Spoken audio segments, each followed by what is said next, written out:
You heard it before you saw it. A high-pitched whine coming from the basement. Then another one, slightly different, chasing the first. You came down the stairs and there they were, two tiny cars screaming around a figure-8 track on the ping-pong table. Your brother hunched over the far end with his controller, your father standing behind him with a coffee cup, and nobody looked up when you walked in because nobody could look away. Before we dive in, hit subscribe and drop a comment letting us know where you are watching from. You knew what it was before you opened it because the box was too big for clothes and too heavy for a board game. Aurora Model Motoring. The picture on the front showed two cars blasting through a banked curve and a kid about your age holding the controller with both hands like he was steering a real machine. You pulled the lid off and the parts spilled across the living room carpet. Gray track sections with metal rails embedded in them.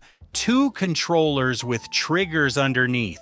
A black transformer with a dial on the front. And two cars, small enough to sit in your palm, light enough to lift with two fingers, but when you held one up to the window and saw the chrome detail on the grille, the tiny steering wheel inside the cockpit, and the word Mustang stamped on the side, you knew this was not a toy. This was something else. This was a machine that just happened to be small. Your father took over. He always took over when the gift required assembly, and you let him, because watching your father build something was its own kind of gift. He spread the track sections across the basement floor and started clicking them together. The sections had these plastic tabs that locked into the next piece. With a snap, you could feel through the concrete. He tried 3 different layouts before your mother came downstairs and told him the turkey was ready. He said 5 more minutes. That was the first lie anyone told. It took him 2 hours. He ran the track around the support column and under the water heater and along the far wall where nobody ever went. When he plugged in the transformer and turned the dial and the little red power light came on, he looked at that track the way he looked at nothing else in his life, like he had built something perfect. The first lap was a disaster. You squeezed the trigger all the way down and the car launched off the track in the first curve and hit the basement wall, and the body popped off the chassis and skidded under the furnace. Your brother laughed so hard he dropped his controller. Your father got down on his hands and knees with a flashlight and fished the car out and snapped the body back on and handed it to you and said, "Easy on the trigger." Those 4 words, easy on the trigger, you spent the next 6 years learning what they meant, because the trigger was everything. Too much and you flew off, too little and your brother passed you on the inside. The whole art of slot car racing was in that trigger, in the space between too much and not enough, in the tiny movements of your index finger that meant the difference between winning and watching your car tumble across the table while your brother crossed the finish line without looking back. The smell. You have to know about the smell. Every man who ever raced Aurora slot cars remembers it before he remembers anything else. It was ozone, the sharp electric scent of tiny copper brushes spinning against a commutator inside a motor the size of your thumbnail, mixed with the warm sweetness of rubber tires wearing down against plastic track, mixed with something else, something metallic and alive that came from the transformer when it had been running for an hour and the casing was warm to the touch. That smell existed nowhere else on Earth except in a basement with a slot car track running. You could not buy it. You could not fake it. It was the smell of Saturday afternoon with your brother and nobody telling you to stop. 60 years later, if someone put that smell under your nose in a dark room, you would know exactly where you were. You would be 12, you would be in the basement, and someone would be about to lose. Your brother was better than you. That was the fact of it, and you hated it and you could not change it. He was 2 years older and his hands were steadier and he knew the track better because he practiced when you were at school. He had figured out that the inside lane was faster through the curves and the outside lane was faster on the straights, and he switched between them with a rhythm you could not match. He beat you every single race for the first 3 months, every one. And every time he won, he would set his controller down gently and look at you and say, "Good race," and you wanted to throw your car at his head because it was not a good race. It was a beating. And you lay in bed at night thinking about the track and the curves and the trigger and what you were doing wrong. And one night you figured it out. You were braking in the curves. Your brother was not braking. Lift. Not brake. Lift. The next Saturday, you went downstairs and you beat him 3 times in a row, and he did not say good race. He said, "How did you do that?" And you did not tell him. Because some things you earn and some things you keep. The cars, you remember every one. The Thunderjet 500 with the pancake motor that sat upright in the chassis like a coin standing on its edge. The Ford Mustang in dark blue. The Dodge Charger in orange, the Corvette Stingray in red, the Jaguar XKE in British racing green, and the one car that every kid in America wanted and most kids never got, the Batmobile. Black with tiny bat fins on the back and a clear plastic cockpit where you could see Batman and Robin sitting in sissy. It was the fastest car Aurora ever made. Because for some reason, the motor in the Batmobile always ran hotter than anything else on the track. If you had the Batmobile, you were the king of the basement. If you did not have the Batmobile, you spent every birthday hoping someone would figure it out. You tuned those cars the way a mechanic tunes an engine. You learned to take the chassis apart by popping the brass gear plate clip and lifting off the top. There it was, the motor. 2 magnets the size of baby teeth, a tiny armature wrapped in copper wire, brushes that wore down after 100 races, gears so small you needed tweezers to handle them. Your father showed you how to change the crown gear for a different ratio. He showed you how to bend the pickup shoes so they made better contact with the rails. He showed you how to clean the commutator with a piece of paper. And when you put it all back together and set the car on the track, and it was faster than it had ever been, that feeling was not about winning. It was about understanding. You had opened a machine and you had seen how it worked and you had made it better with your own hands. You were 13 years old and you were an engineer and you did not know the word yet. The track grew. That was the thing about Aurora. You started with a figure 8, and within a year, you had a layout that covered the entire ping-pong table and part of the floor. You saved your allowance and bought the banked curve sections and the crossover and the chicane and the squeeze track where 2 lanes merged into one and only the fastest car survived. Your father cut a sheet of plywood and painted it green, and you mounted the track on top of it, and suddenly it looked like a real raceway. You took a marker and drew pit lanes on the plywood. You taped guardrails made of cardboard along the dangerous curves. You built grandstands out of Lego, and you gave the track a name. Every kid named his track. Riverside, Daytona, Thunder Alley. It was not a toy anymore. It was a place. It was somewhere you went. The hobby shop had a wall of Aurora cars behind the counter in plastic cases. You stood there after school with your face against the glass and you looked at cars you could not afford, and you memorized their names and their numbers, and you calculated how many lawns you would have to mow to buy the Ferrari 512M or the Porsche 917 or the McLaren Can-Am. The old man behind the counter knew every kid who came in. He knew what you raced. He knew what you needed. He would reach behind the glass and pull out a car and set it on the counter and let you hold it. Just hold it. Feel the weight, check the wheels, look at the paint, and then he would put it back and you would walk home with your hands in your pockets thinking about that car for the next 2 weeks. Those hobby shops were the cathedrals of childhood. You walked in with nothing and walked out with want. The first car you bought with your own money was different from every car you had been given. Maybe it was a Porsche 911. Maybe it was the Lola Can-Am. You mowed 4 lawns to get it. You walked into the hobby shop with crumpled bills and exact change counted 3 times on the sidewalk outside.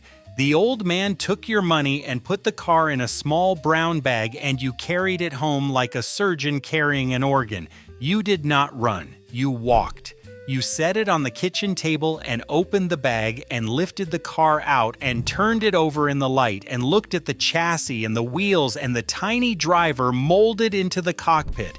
Then you went downstairs and set it on the track and turned on the power and watched it move for the first time. That car was faster than anything you owned. You knew it would be because you had studied the gear ratio on the box in the hobby shop for 3 weeks before you bought it. And when your brother came home and raced against it and lost, you did not say a word. You just picked up your car and blew the dust off the tires and set it back in its spot on the shelf above the track. The spot you had cleared for it before you even owned it. Saturday nights, your father invited the neighbors over. 3 or 4 dads came down to the basement with their sons, and suddenly it was a tournament. Somebody brought a stopwatch. Somebody brought a clipboard. Your mother made popcorn and set it on the workbench next to the oil can and the extra tires, and nobody cared that the popcorn tasted like WD-40. 8 cars on 4 lanes, and the grown men were worse than the kids. They argued about lane assignments. They accused each other of crossing the center line. They protested when a car flew off the track and got a restart. Your father was the worst. He was a calm man 6 days a week. On Saturday night, with a slot car controller in his hand, he was a different human being. He shouted at the track. He banged the table when he lost. He celebrated when he won in a way he never celebrated anything else. And you sat in the corner watching this man you thought you knew do something you had never seen him do. Lose himself completely in a game played with cars the size of his thumb. You brought a friend home from school once who had never seen a slot car track. He walked down the basement stairs and stopped on the 3rd step and did not move. His mouth was open. You had forgotten what it looked like to someone seeing it for the first time because you saw it every day. But through his eyes you saw it again. The table, the track, the curves banked at angles, the cars lined up at the start, the transformer with its glowing red light, the controllers hanging from hooks on the side of the table, the guardrails, the painted pit lane, the name Thunder Alley in black marker above the main straight. He looked at you like you owned a spaceship. You plugged in the transformer and handed him a controller, and he raced for 3 hours and missed dinner, and his mother called your mother, and he came back the next day and the day after that, and within a month, he had his own car and his own lane, and he was part of it. That was the power of a slot car track. It turned strangers into friends and friends into brothers. You did not need to explain it. You just handed someone a controller and the track did the rest. Then the commercial breaks changed. Aurora signed real race car drivers. Jackie Stewart was on the box. Mario Andretti, A.J. Foyt, Richard Petty, and Peter Revson, the handsome Formula One driver who smiled from the cover of every AFX set sold in America in 1973. Peter Revson was killed at a test session in South Africa in March 1974. He was 33 years old. Aurora had already printed thousands of boxes with his face on them. They could not recall them all, so they printed stickers and covered his photograph on every box that was still in the warehouse. You might have gotten one of those sets. You might have peeled back the sticker and found a dead man smiling at you from underneath. Nobody told you who he was. Nobody told you he was gone. You just raced the cars that came in the box and did not know that the man who sold them to you had already left this world. By 1976, Aurora was selling $45 million worth of AFX cars a year. The G Plus chassis introduced an inline motor that made everything before it feel like a wind-up toy. The cars were so fast that the old tracks could not hold them. You needed the banked curves, you needed the wider rails, you needed magnets pulling the car down to the track at 100 scale miles per hour. The Magna traction system made the cars grip the rails like they were glued to them. For 1 year, maybe 2, Aurora was the most exciting toy company in America. And then the people who owned them decided they wanted more. They expanded into other toys. They spent millions on television advertising. They sold to discount stores at margins so thin, the profit disappeared. When Nabisco, who owned Aurora by then, looked at the numbers, they did what corporations do when they look at numbers. They sold it. Atari arrived in 1977. And suddenly the television was the toy, the joystick was the controller, and the basement was empty. You could hear it if you went down there on a Saturday afternoon, silence. The track was still set up. The transformer was still plugged in. The cars were still in their lanes. But nobody was racing. The joystick did not smell like ozone. The screen did not hum at a pitch that changed when you went faster. It did not matter. The boys had moved upstairs and they were not coming back down. November 1977, a British conglomerate called Dunby Combex Marks bought Aurora, and overnight, the company that had taught 2 generations of American boys how to race was gone.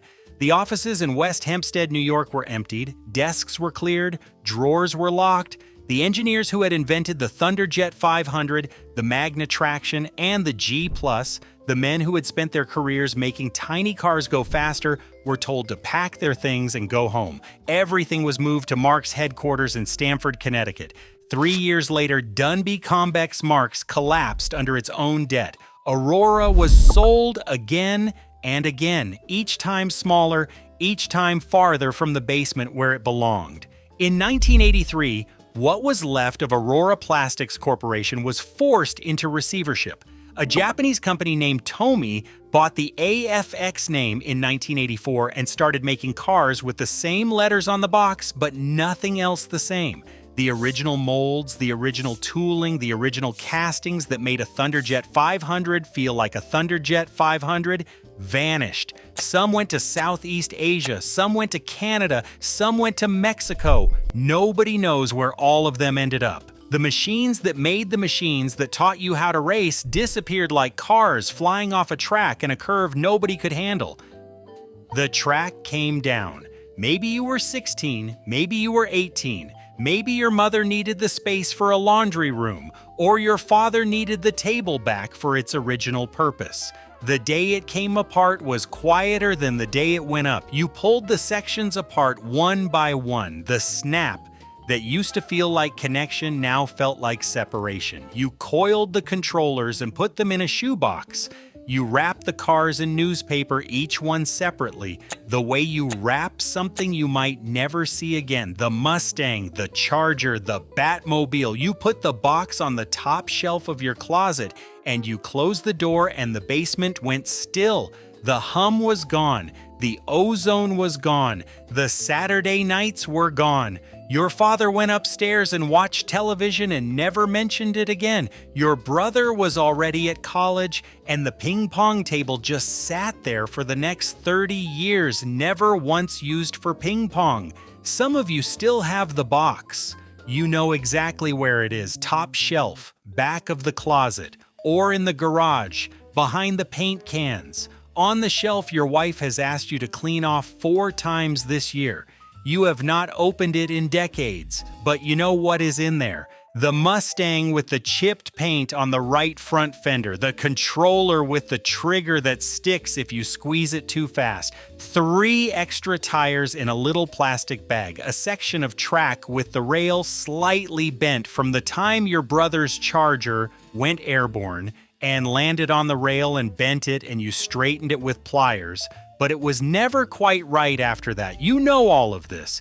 You know it the way you know the layout of a house you grew up in. Every piece, Every curve, every scratch that tells a story about a race you lost or a Saturday you won, or a night when the whole neighborhood was in your basement and the transformer was humming and your father was shouting at a car the size of his thumb and your brother was laughing and nobody was looking at a screen and nobody was anywhere else on earth except right there in that room with that sound, with that smell, with those people who are not all in the same room anymore. The company died in 1983. Your brother moved to another state. The hobby shop on Main Street closed. The old man behind the counter who used to let you hold the cars you could not afford, he is gone. The basement was remodeled. The plywood with the painted green surface and the marker pen pit lanes went to the curb with the trash. The track that you named, the one you called Riverside or Daytona or Thunder Alley, exists only in the space between your ears now.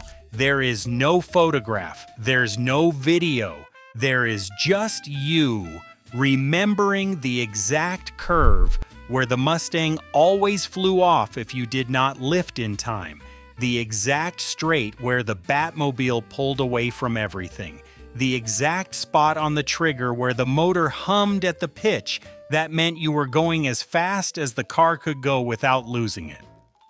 The cars are worth money now. A Thunderjet 500 Batmobile in its original box sells for $300. A complete 1964 Model Motoring 4-lane set in good condition goes for $500. A Peter Revson AFX set with the original sticker still over his face sold last year for more than $1,000. People collect these cars the way people collect anything that reminds them of a time when things made sense. But the collectors are not buying cars. They are buying Saturday afternoons. They are buying the sound of a transformer warming up. They are buying the moment their father got down on his hands and knees to fish a car out from under the furnace. They are buying the last Christmas morning that felt like magic. Aurora Plastics Corporation is gone. West Hempstead, New York does not make slot cars anymore. The name AFX lives on a box made by a Japanese company, and the cars inside that box are fine, but they are not the same. And every man who ever held an original Thunderjet in his hand knows the difference the way a man knows the difference between a letter and an email. One was made by someone who cared about how it felt. The other is made by someone who cares about how many they can sell. But the trigger is still in your hand if you close your eyes.